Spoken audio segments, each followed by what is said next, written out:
Hello, I'm Kim, And I'm April. and we are Genes, Menopause and Me. And we've just finished recording an excellent class on hormone mimickers, endocrine disrupting chemicals. And these are important because they are everywhere in our environment. You may have known of them as by avoiding the compound called BPA or bisphenol A, which is in some plastics. So you may have noticed that there's BPA free written on some of your products.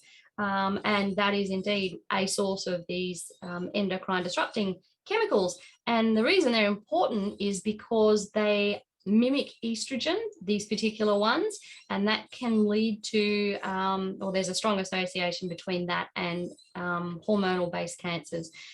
Because they're not an estrogen, but they look like that and they can behave like that in our system. And they take over the spot in your body that your real estrogen should go. Yeah, that's right. Yeah, and of course, the part of that problem is they're just so ubiquitous in our environment.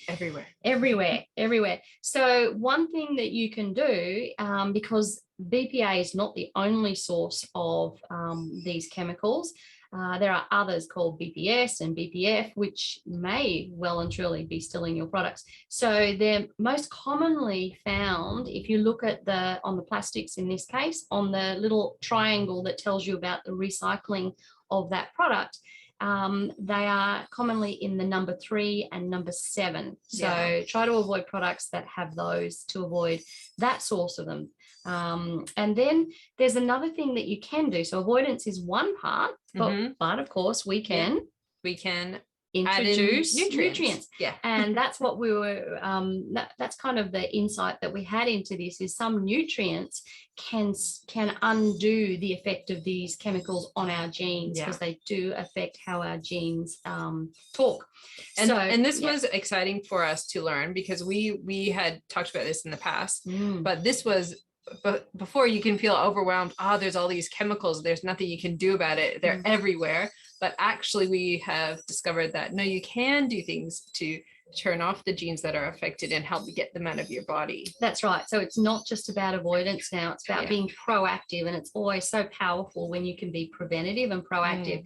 And one of the nutrients we talked about today was choline, which is and that can be a real issue for women in menopause, because genetically some women can be at much higher risk of lower choline levels once menopause happens, because estrogen has a role to play in how well you activate and absorb choline.